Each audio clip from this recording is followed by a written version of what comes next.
Hello students, welcome back to your own YouTube channel KK Vasti. I hope and wish that all of you are doing very well.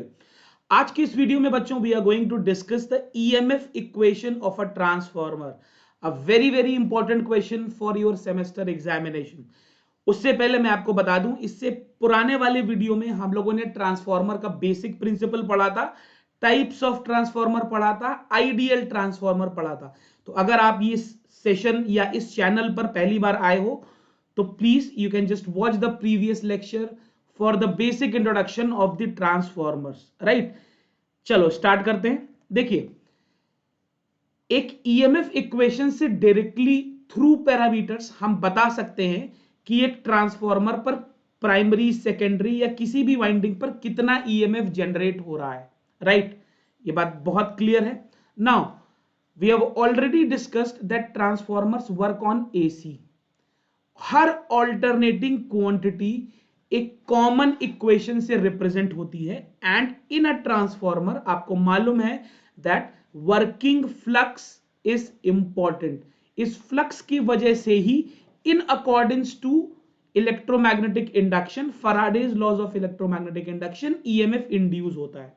Since ये alternating machine है, I can write flux as phi is equal to phi m sin omega t. आप सभी लोग अगर ये session देख रहे हो, मेरा चैनल फॉलो कर रहे हो, तो आप ऑल्टरनेटिंग क्वांटिटीज पढ़ के आए हो. वहां पर हम बता चुके हैं कि हर ऑल्टरनेटिंग क्वांटिटी को हम ऐसे ही लिखते हैं, जहां पर phi m is the maximum flux. Phi m is the value which is giving you the maximum flux. Is that clear? Now, Faraday's laws of electromagnetic induction के हिसाब से induced EMF is equal to minus n d phi by dt. ये induced EMF की value होती है. तो यहां पर हम d phi by dt की जगह phi का वैल्यू पुट करें तो we will get E is equal to minus n d dt of phi की जगह बच्चों आ जाएगा phi m sin omega t. Right, now phi m is constant, इसको बाहर ले लेते हैं. Minus n phi m d dt of sin omega t. Right, तो इसको सॉल्व करें तो E का वैल्यू मिलेगा. sin ओमेगा t का डिफरेंशिएशन होता है बच्चों cos omega t, cos omega t, और एक ओमेगा यहां पर है तो वो भी यहां पर कांस्टेंट आ जाएगा. राइट, तो ये मुझे ईएमएफ की इक्वेशन मिलेगी. अब आप मेरे को एक बात बताओ, आप लोगों ने क्लास 11th में डायमेंशनल एनालिसिस पढ़ा था. राइट, या बेसिक प्रिंसिपल भी कहता है इक्वल टू के लेफ्ट हैंड साइड जो क्वांटिटी है, राइट हैंड साइड भी वही क्वांटिटी होनी चाहिए. Is that clear? जो क्वांटिटी लेफ्ट हैंड साइड है वही क्वांटिटी राइट हैंड साइड होनी चाहिए. अच्छा, cos ओमेगा टी डायमेंशनलेस होता है, इसका ना तो यूनिट होता है ना तो डायमेंशन होता है. लेफ्ट हैंड साइड पर आपके पास ईएमएफ है, तो राइट हैंड साइड पे भी नेट आपको ईएमएफ ही मिलना चाहिए. इसका मतलब बच्चों ये जो क्वांटिटी है ये ईएमएफ की ही कोई वैल्यू रिप्रेजेंट कर रही है. आप लोग याद कर लेते हो कि ये मैक्सिमम ईएमएफ है, बट लॉजिक ये है, ये मैक्सिमम ईएमएफ इसलिए है क्योंकि लेफ्ट हैंड साइड पर अगर ईएमएफ है तो राइट हैंड साइड पर भी ईएमएफ ही होना चाहिए. तो क्या मैं इसको ऐसे लिख सकता हूं? यस, या मैं इसको ऐसे भी लिख सकता हूं, E is equal to EM sin omega t minus pi by 2. Is that very clear? जैसे भी चाहूं मैं इसको लिख सकता हूं. Now this becomes my EMF equation, जहां पर what is EM? EM is the maximum EMF. It is the maximum EMF. Now RMS values और मैक्सिमम वैल्यूज के बीच में हमें रिलेशन मालूम है that ERMS is equal to EM by √2. Right, तो मैक्सिमम वैल्यू मैंने कितनी निकाली है? EM का एक्सप्रेशन यहां पर अगर अलग से लिखूं तो EM is n phi m omega. Right, negative sign आपको मालूम है, लेंज लॉ से एक्सप्लेन हो रहा है, लास्ट क्लास में हम कर चुके हैं. n phi m omega divided by √2. Right, now omega की जगह अपन लिख सकते हैं 2 pi f. Divided by √2। तो ये आ गया √2 into pi into F into N into 5m। आ गया बच्चों? Yes, is that very very clear? Right, ध्यान से देखिए, आपके सेमेस्टर एग्जाम में सीधे सीधे क्वेश्चन आता है, derive EMF equation of a transformer. Directly you get a question, derive EMF equation.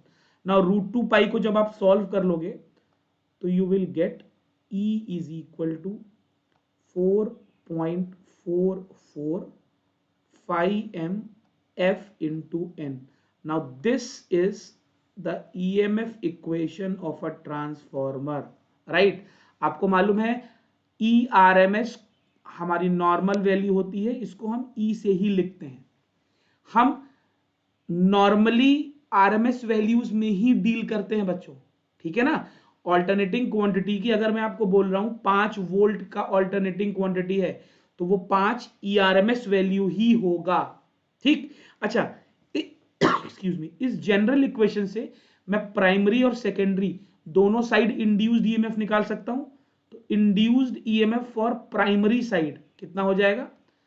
4.445m F into number of turns at primary। ऐसे ही induced EMF at secondary side कितना हो जाएगा? 4.445m F number of turns at secondary। तो this is how I can find the values of the induced EMF at primary and secondary side। अब यहां पर एक और इंपॉर्टेंट क्वेश्चन है, मेरे को magnetic field, magnetic flux density और मैग्नेटिक फ्लक्स में रिलेशन मालूम है, B is equal to 5/A। तो कभी कभी किसी न्यूमेरिकल में आपसे वो B का वैल्यू पूछ देता है, what is the flux density या what is the total amount of flux induced, आपको B का वैल्यू दे देता है, ठीक है। ईएमएफ इक्वेशन से आपको न्यूमेरिकल भी मिलता है और इस सेशन में हम न्यूमेरिकल भी करेंगे, विल बी डूइंग 2 न्यूमेरिकल्स, जिससे आपका बेसिक कॉन्सेप्ट भी क्लियर हो जाएगा। तो आई गेस आपको ट्रांसफॉर्मर की ईएमएफ इक्वेशन क्लियर हो गई है। Now basic principle, construction and EMF equation, everything is clear. अच्छा बच्चों, लास्ट क्लास में हमने एक बहुत इंटरेस्टिंग चीज की थी, दैट वाज ट्रांसफॉर्मर रेशियो। अगर आपको याद हो, E1/E2 was equal to N1/N2, right. या अगर मैं इसको प्राइमरी और सेकेंडरी के फॉर्म में लिखूं तो EP/ES is equal to NP/NS, fine. और इसी को मैंने ट्रांसफॉर्मर रेशियो बोला था। यहां पर मेरे को बताओ, अगर मैं इनपुट पावर की बात करूं या प्राइमरी की पावर, तो प्राइमरी की पावर कितनी होगी? Right, P is equal to V into I होता है, फाइन। ऐसे ही सेकेंडरी की पावर कितनी होगी? ES into IS। तो यहां से अगर मैं EP/ES निकालूं बच्चों, तो ये आ जाएगा IS/IP। अब EP/ES यहां पे भी है, EP/ES यहां पे भी है, तो इन सबको कंबाइन करके can I write a general equation, EP/ES is equal to NP/NS is equal to IS/IP and this is transformer ratio। तो यहां से एक और इक्वेशन बनती है हमारी, जिस पर आपको अक्सर न्यूमेरिकल मिलता है। Is that very very clear? एक चीज और समझिए बच्चों, अगर मैं स्टेप अप ट्रांसफॉर्मर यूज कर रहा हूं, देखिए ये जो प्राइमरी सेकेंडरी का मैं वोल्टेज बोल रहा हूं, इसको कभी कभी हम लोग लो voltage winding, low voltage winding and high voltage winding भी बोलते हैं, एंड हाई वोल्टेज वाइंडिंग। अब कौन सी वाइंडिंग लो होगी, कौन सी हाई होगी, ये डिपेंड करेगा आपके एप्लीकेशन पे, कि आप ट्रांसफॉर्मर को किस एप्लीकेशन पे यूज कर रहे हो। अगर आप स्टेप अप यूज कर रहे हो तो प्राइमरी आपकी लो वोल्टेज हो जाएगी, राइट, सेकेंडरी आपकी हाई वोल्टेज हो जाएगी। अगर आप स्टेप डाउन यूज कर रहे हो तो प्राइमरी वाला आपका हाई वोल्टेज हो जाएगा और सेकेंडरी वाला आपका लो वोल्टेज हो जाएगा, ठीक है ना। तो ये आपको क्वेश्चन में देखना पड़ेगा, ऐसा कोई हार्ड एंड फास्ट नहीं है कि प्राइमरी ही लो वोल्टेज होगा या सेकेंडरी ही लो वोल्टेज होगा।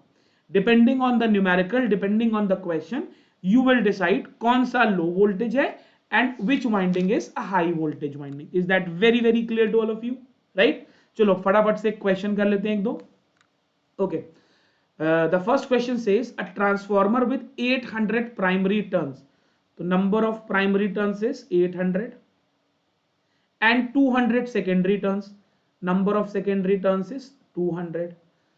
Is supplied from a 100 volt AC supply. अच्छा, अगर 100 volt AC supply की बात कर रहे हो तो ये आपकी इनपुट सप्लाई हुई V1 या इसको मैं EP बोल दूं, 100 volts बोल दूं.